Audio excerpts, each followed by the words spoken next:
Olá, pessoal, tudo bem? Hoje nós vamos continuar o nosso estudo dos compostos orgânicos e vamos falar um pouquinho mais sobre as cadeias carbônicas. Bom, como a gente já viu na aula passada, os átomos de carbono eles têm essa característica de poderem formar cadeias. E é graças a essa capacidade de se encadear que a gente tem a existência de milhões de compostos orgânicos diferentes. Além de átomos de carbono, as cadeias podem apresentar átomos de outros elementos, desde que eles se localizem entre os átomos de carbono. Os elementos que a gente tem mais frequentemente são o oxigênio, o nitrogênio, o enxofre e o fósforo, que são denominados heteroátomos quando estão entre átomos de carbono.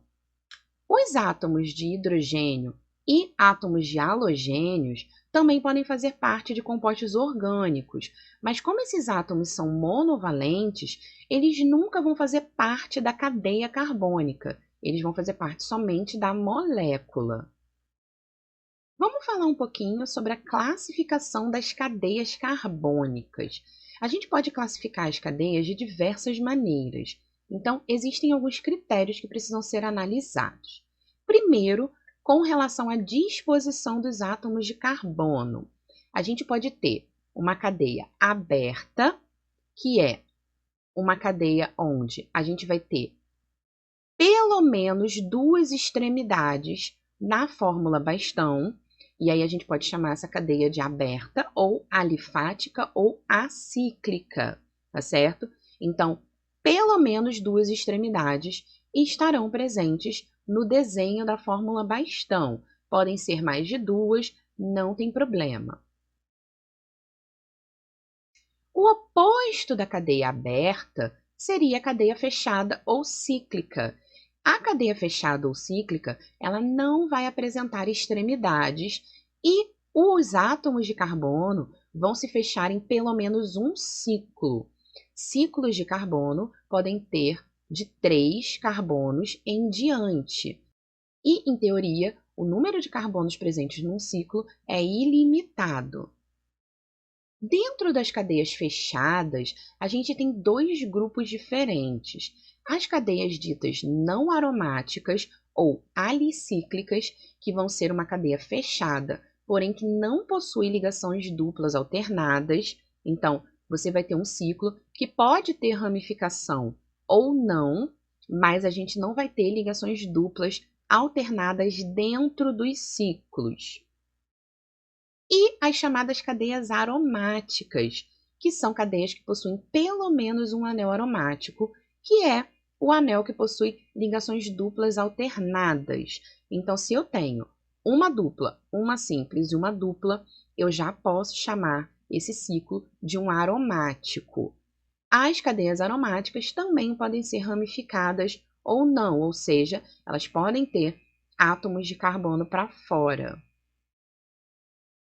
Nós vamos estudar um pouquinho mais a fundo as cadeias aromáticas nas próximas aulas. Mas as cadeias aromáticas, elas podem ainda ser divididas entre mononucleares, que é quando você tem somente um anel aromático, ou polinucleares, que é quando você tem mais de um anel aromático. As polinucleares podem ser isoladas ou condensadas. Então, mononuclear seria somente um anelzinho desse. Polinuclear é quando você tem dois ou mais. No caso deste primeiro desenho aqui, a gente tem um núcleo, a gente tem um tracinho e outro núcleo. Ou seja, a gente tem uma polinuclear isolada. Por quê? Esses dois núcleos aqui aromáticos não estão compartilhando átomos entre si. Diferente deste desenho aqui, onde você tem dois núcleos e dois átomos de carbono são compartilhados entre eles. Então, aqui a gente tem um exemplo de uma polinuclear condensada.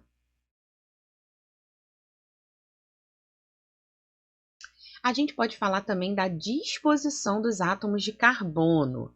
E aí a gente pode classificar uma cadeia como normal ou linear, que é quando ela vai apresentar somente duas extremidades, sem ramificações. Então, é o que a gente costuma dizer que é um desenho que você consegue fazer sem tirar a caneta do papel. Você vai direto fazendo a sua fórmula bastão e você não precisa retirar a caneta de um ponto para puxar um outro tracinho em outro ponto. Isso seria uma cadeia normal ou linear. Já a cadeia ramificada, ela vai apresentar no mínimo 3 extremidades, ou seja, ramificações. Eu não consigo fazer o desenho de uma cadeia ramificada sem retirar a caneta de um ponto para puxar um tracinho em outro ponto. Então, na dúvida, pegue a caneta ou lápis, passe por cima do desenho. Se você conseguir passar em cima do desenho inteiro sem retirar a caneta da folha, a gente tem uma cadeia linear.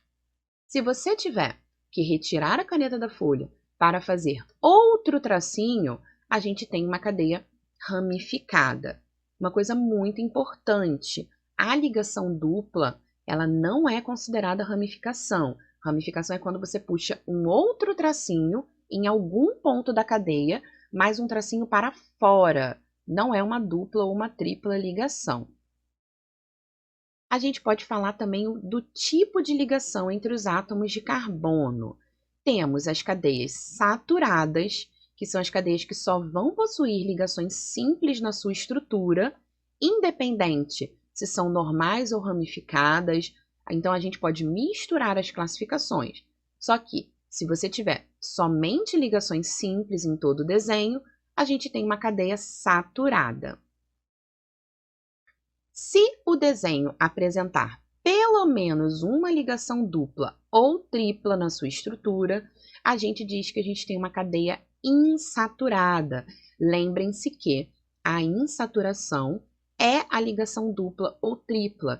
É como a gente chama uma ligação múltipla. Por isso que a gente dá o nome da cadeia de insaturada. E por último, a gente pode classificar a cadeia quanto à natureza dos átomos que a compõem.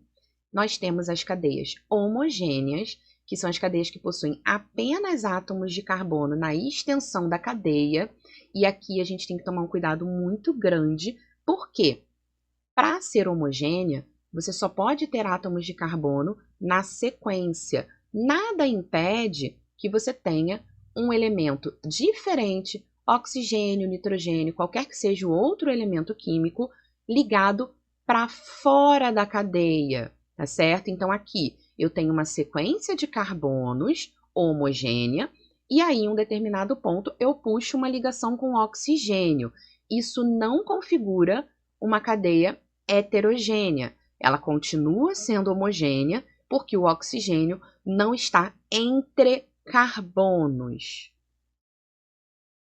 Quando você coloca um átomo, seja de oxigênio ou de qualquer outro elemento, entre carbonos, ou seja, ele está quebrando a sequência de átomos de carbono, aí sim a gente tem uma cadeia heterogênea. Então, aqui eu tenho carbono, carbono, nitrogênio, carbono, carbono, carbono. Esse nitrogênio aqui está quebrando a sequência. Por isso que a gente tem uma cadeia heterogênea. A mesma coisa esse oxigênio aqui, tá certo? Em algumas situações, as cadeias elas podem ser abertas e fechadas simultaneamente, devido à presença de uma ramificação. Nesse caso, a gente vai chamar a cadeia de uma cadeia mista. Mas atenção, para a gente classificar uma cadeia como mista, a gente tem que ter a parte fechada e a parte aberta de tamanhos consideráveis. O que eu quero dizer com isso? Você pode ter um anel aromático e só puxar um tracinho dele. Essa cadeia não vai ser considerada como mista. Por quê? O anel aromático tem 6 átomos de carbono e quando você puxa um tracinho, você está adicionando uma ramificação de somente um carbono. Quando você olha para esse desenho aqui, o anel aromático tem 6 carbonos e aqui, na parte da ramificação, nós temos 1, 2, 3, 4 carbonos, mais uma ligação dupla e mais uma hidroxila, que é o OH. Então, eu tenho a parte de fora do anel com um tamanho considerável em relação ao anel. Por isso que eu classifico como uma cadeia mista. Aqui é a mesma coisa, eu tenho um ciclo de 5 carbonos, e aí eu puxo um N desse ciclo, e esse N está ligado a 2 carbonos para a esquerda e 2 para a direita, tá certo? Uma coisa que a gente vai aprender são as funções orgânicas, que é quando você tem a presença de características, geralmente elementos químicos ligados em uma determinada forma específica, que caracterizam uma classe de compostos. Quando você tem a função orgânica fora do anel, fora do ciclo, você já pode considerar aquela cadeia como mista. Por quê? Aqui, por exemplo, a hidroxila ela caracteriza a função orgânica álcool. Então, álcool é uma função orgânica importante. Então, eu não posso dizer que isso tudo aqui é uma ramificação para este anel aromático. Isso tudo aqui é muito importante, mais importante ainda do que o anel. Por isso que a minha cadeia é mista. A mesma coisa acontece aqui com esse N, que transforma esse composto na função orgânica amina. E aí, a presença desse N do lado de fora torna o que está aqui do lado de fora do ciclo tão importante quanto o ciclo. Por isso que a gente diz que é uma cadeia mista, tá certo? Em geral, para a gente classificar uma cadeia, a gente pode seguir o seguinte raciocínio. A gente tem a cadeia carbônica. Primeiro você vai olhar, é aberta ou fechada? Essa é a primeira classificação que tem que ser dada. Se ela for aberta, você vai ter que classificar ela em normal ou ramificada, saturada ou insaturada, homogênea ou heterogênea. Então, cada cadeia carbônica aberta tem mais 3 classificações. Então, a gente tem um total de 4 classificações, no mínimo, para uma determinada cadeia. Do lado das fechadas, a gente tem que fazer uma análise um pouquinho mais cuidadosa. Por quê? A gente pode ter a cadeia que é somente fechada, que seria a cadeia alicíclica, e aí a gente tem que classificar ela como saturada ou insaturada, homogênea ou heterogênea, e também, dependendo da situação, normal ou ramificada, e a gente tem a possibilidade das cadeias aromáticas, que é quando a gente tem as ligações duplas alternadas. Se for aromática, a gente tem que separar entre mononuclear ou polinuclear, e no caso das polinucleares, a gente também tem que diferenciar se é isolada ou condensada. Então, a gente tem aqui um esqueminha que pode ajudar a classificar uma cadeia carbônica.